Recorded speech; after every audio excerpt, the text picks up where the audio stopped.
Iniciaremos mais um videocast do PPGE FURB. Meu nome é Luciana, eu sou acadêmica do PPGE e também sou professora do Departamento de Sistemas de Computação aqui da FURB. E junto comigo está o professor Dalton, que também é professor do Departamento de Sistemas de Computação. Boa tarde. Então hoje a nossa temática vai ser pensamento computacional. Nós dois trabalhamos num laboratório, que é o Laboratório de Desenvolvimento e Transferência de Tecnologias aqui na FURB, o LDTT, e nós desenvolvemos projetos que trabalham com crianças, principalmente com o público infantil, né, de ensino fundamental 1 na educação básica. Esses projetos eles trabalham com pensamento computacional, sendo o FURBOT e o Odontogame. E o pensamento computacional, basicamente, ele é dividido em 4 pilares, que é a abstração, a decomposição, o reconhecimento de padrões e os algoritmos. E desde a reforma da BNCC, tem essa intenção de trazer esses conhecimentos do pensamento computacional, né, na base nacional comum curricular também, desde a educação básica. Então, dito isso, eu queria ver do professor Dalton, que coordena o Odontogame, né, o que você acha que esses projetos influenciam positivamente no desenvolvimento das habilidades, né, do pensamento computacional nessas crianças da educação básica? Bom, professor Luciano, né, a gente tem no momento atual, né, vivenciando que nossos adolescentes, principalmente, né, em qualquer faixa etária, estão vivendo muito esse mundo digital, né? E a outra coisa que é muito atrativa para eles são os jogos, né? Então, por que não reunir uma necessidade que a gente tem de tentar trazer essa ideia de trabalhar com pensamento computacional e levar de uma forma mais lúdica, né? Ou seja, utilizar o espaço que eles têm dentro desse mundo digital através de jogos e tentar trazer esse pensamento computacional, né? Então essa é a ideia da abordagem desse projeto como um todo, né? Por que a palavra odontogame, né? A gente também tentou trazer um outro viés de um espaço mais do dia a dia corriqueiro deles, que seria a ideia da saúde bucal, né? Então a preocupação, né, de uma boa estado de saúde bucal com essa ideia de trabalhar com jogos e pensamento computacional. Isso é muito interessante, né, porque a gente pode trabalhar o pensamento computacional em diversas áreas do saber. Isso, é fácil você, às vezes, tentar trabalhar com uma área que está dentro da mesma ilha, né? Então, eu penso assim, sim, pensamento computacional, computador, matemática, é muito próximo. Mas como é que eu posso usar pensamento computacional com outras áreas, né? As artes, com a área da saúde, né? E ela transpõe, né? Não é só a parte da área das ciências exatas que a gente teria essa ideia do pensamento computacional, né? Ela está vivendo o dia a dia no nosso currículo, né? Em qualquer das áreas que a gente tem no dia a dia. Isso é muito legal mesmo. E assim, né? Sabendo, nesses projetos, quem participam deles são os nossos alunos, nossos acadêmicos. Quando eles estudavam, não tinha pensamento computacional na educação básica, né?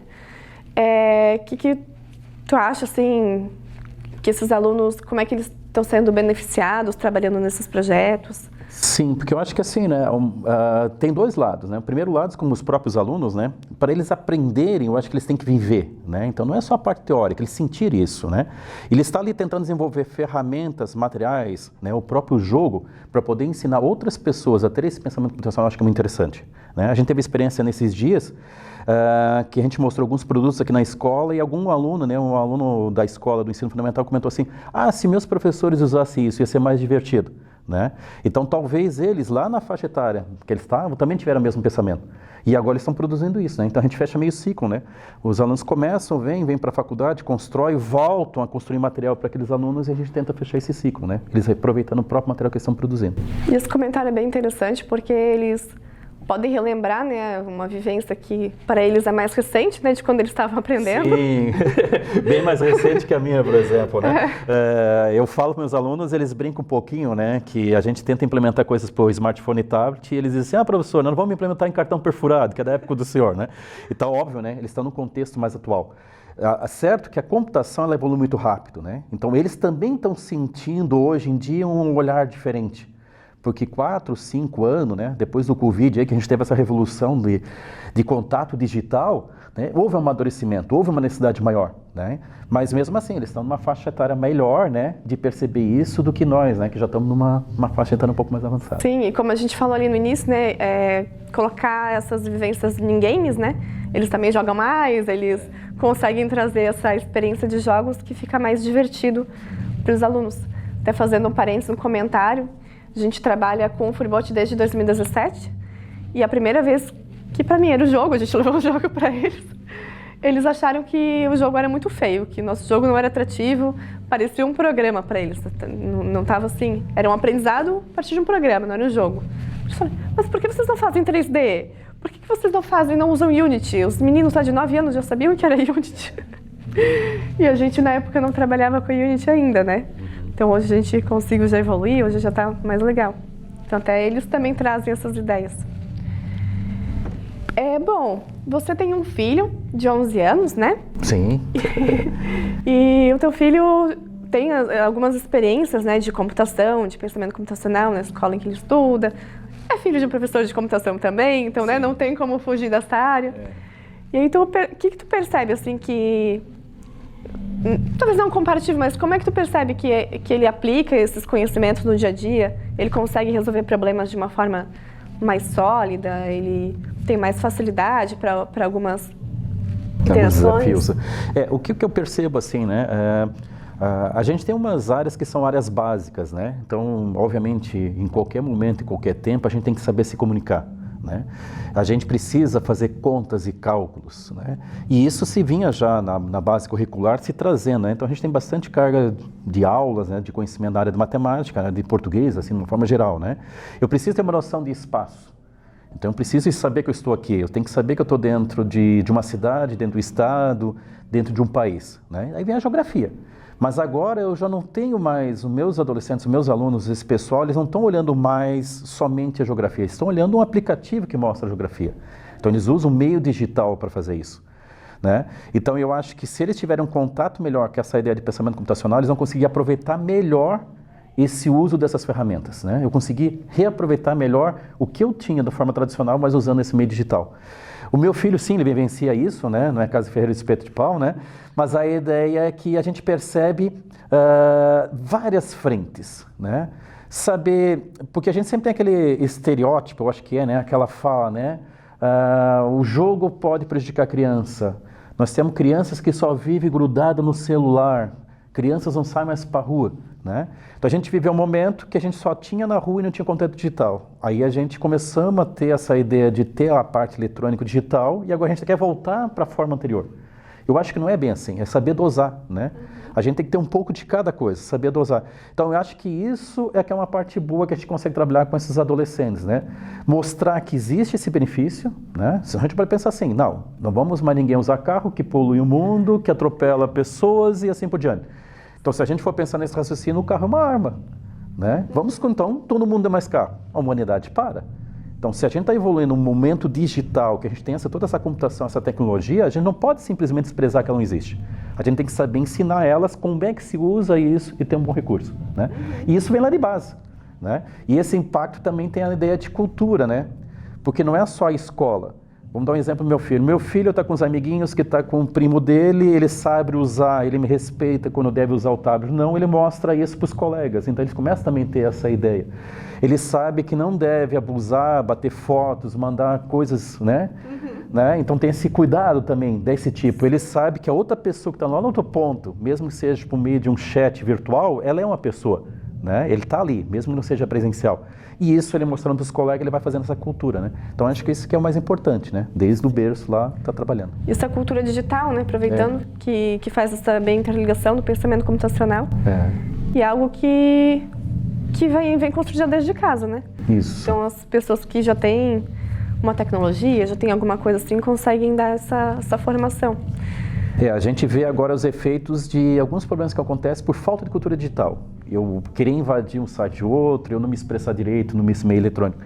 E eu acho que fazendo uma ponta, né, o pensamento computacional também vai ter uns efeitos, né, negativos, se a gente não saber usar bem, né? Porque a gente precisa ter esses pilares que a professora Luciana citou para poder viver dentro desse mundo digital e saber aproveitar melhor disso. Então isso tem que ser treinado, tem que ser trabalhado todo dia. E não é só numa disciplina, né?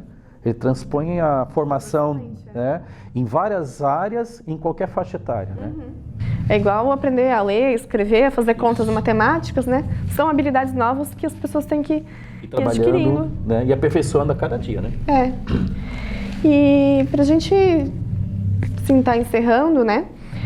A gente sabe que tem muitas crianças que têm acesso à tecnologia, que têm acesso ao celular, tablets e tudo mais.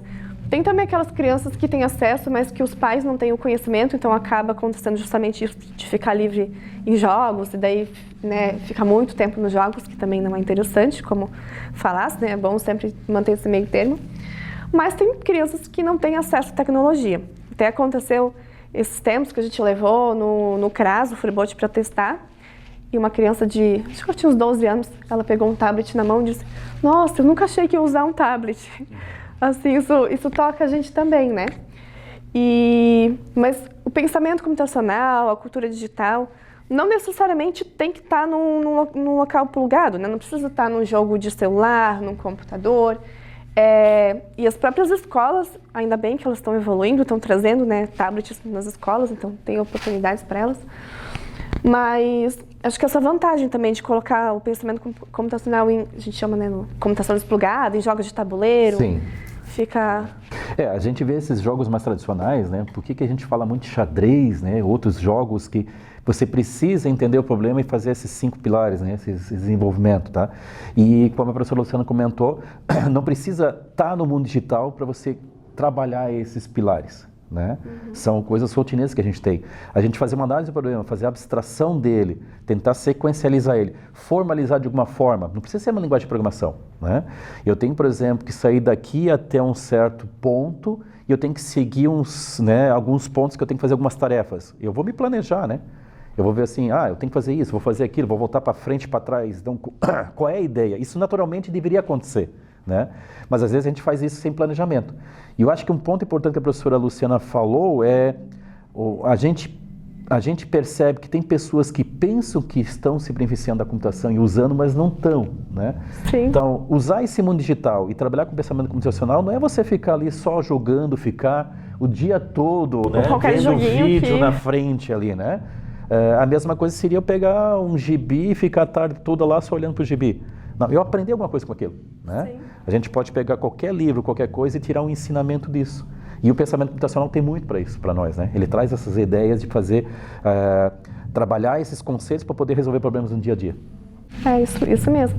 E aí por isso esses nossos projetos, eles têm esses diferenciais, né? De trazer um conceito, de trazer um aprendizado, como ali no Odontogame, da própria saúde bucal, como ensinar as crianças a se prevenir. O Freebote tem uma historinha junto, mas o objetivo principal é ensinar conceitos da programação, que daí já é mais computação, né? Mas também é o jogo. Então, trabalhar justamente com jogos que tem esses objetivos, né? Esses objetivos de ensinar alguma coisa, não só ficar assistindo ou ficar consumindo o jogo sem entender o que está acontecendo ali com ele. Eu acho que a grande dificuldade é você ter um termômetro, né? Que você consiga variar entre o divertido e o ensinar, né? Que a gente sabe que o jogo ele tem um apelo muito grande, que se você tiver um roteiro, uma forma livre, você consegue deixar um jogo muito legal, muito divertido, né? Só que às vezes ele não é politicamente correto, ou ele não ensina. E às vezes você está ensinando também para não ser divertido. Então isso que acho que é o mais complicador, né? Você esse equilíbrio aí é realmente... Esse equilíbrio é que é o mais complicado. Sim. Então tá certo. Por hoje é isso. Muito obrigada pela participação, professor. Tá ok. E a gente se vê numa próxima. Tá bom? Tchau, pessoal.